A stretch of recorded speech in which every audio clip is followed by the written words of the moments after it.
All right, I'm doing this one on request, okay? On request, I do take requests. This is about the pressure that the Indiana Fever may face this upcoming season, especially if they do indeed hire Stephanie White like we all expect.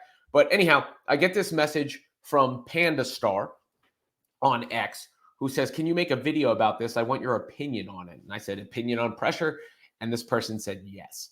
So, in order to make this interesting, because it's not a topic I was planning to cover, I'm going to go in cold and watch the video this is based on in real time to give you my reaction.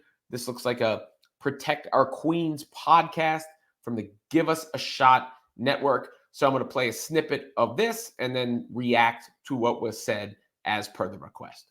Here's my concern with the Stephanie White thing, and I want to acknowledge one. I think Stephanie White's a great coach. Obviously, she was coach of the year last season, and I think she'll do great in Indiana. Here's my one concern, though. I don't know if Indiana is ready to compete for a championship right now, and I feel like the move to get Stephanie White is almost accelerating that just a little bit.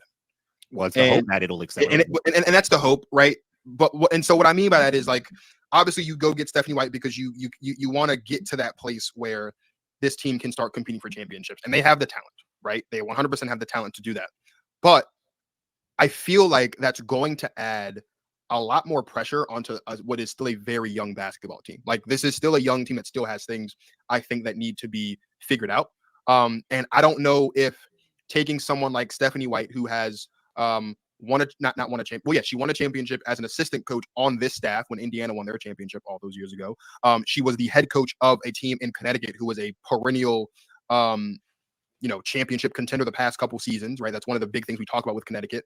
Bringing Stephanie White here, while it makes sense if you're looking to accelerate things a little bit, it also, I think, makes the risk and like the downfall potentially that much greater if things don't go the way you want them to, right? I think about the New York Liberty in that instance. Like, the Liberty clearly last offseason, when they went out and they got Slew and they got Stewie and they brought in John Cole, like, they went all in on winning a championship, so much so that you and I had a conversation as we were kind of approaching the finals even of, like, what happens if the Liberty don't win a championship this season, considering the age of these players that they brought in and where they're at right now? Like, do you blow it up? Do we have a scenario where you still have Stewie and Jonquel and Sabrina and all these players on this team next season with Sandy Brondello as the head coach? Like, I feel like, in a way, I do want to acknowledge Indiana is protected from that, obviously, because Aaliyah Boston's not going anywhere. Caitlin Clark's not going anywhere, right? Other players on this team aren't going anywhere. I think Kelsey Mitchell's a free agent this year. Like, she might come back, she might not. As I mentioned earlier, there's some strife, some friction there with the Nalissa Smith situation. If I'm not mistaken, Erica Wheeler's been here her entire career. I don't think she'll go anywhere anytime soon either. But it's not her whole career. Not her whole career. She's been there for quite some time, though. I think it's just something for me that I'm looking at, and I'm like, I think Stephanie White would be great in Indiana. I just don't know if Indiana's ready for that move yet. All right. I do not know those gentlemen, but I will say I completely and utterly and totally disagree. And I really don't see the point. So here's the thing. The Liberty example, which they used, the Liberty won the championship the next year. So whether or not they failed and you said, do they need to blow it up, is irrelevant. It's a moot point because they won the championship the next freaking year. Secondly, who cares about something like that, like pressure? The goal is to win a championship. The point is to win a championship, to put a team out there to compete for a championship. And that's what the Indiana Fever are doing. It doesn't guarantee you win a championship. Nothing does. That's a zero-sum game. You can't play a zero-sum game. You can't work results backwards. So I can't tell you anything short of a championship is a failure and they should be shot into the sun if they don't win a championship. But yes, the immediate expectations for the Indiana Fever should be a championship. They have Caitlin freaking Clark, right? Transcendent generational once-in-a-lifetime player. They have Aaliyah Boston, another superstar stud, one of the best bigs, best footwork, intelligent player, going into her third season. They likely have Kelsey Mitchell, who they alluded to the free agency status or talked about the free agency status. I expect her to be back. Another all-star, one of the best scorers in the league, maybe the fastest player in the league. Lexi Hull, whoever else winds up on the roster. That's the job of the new front office. They brought in a whole new front office.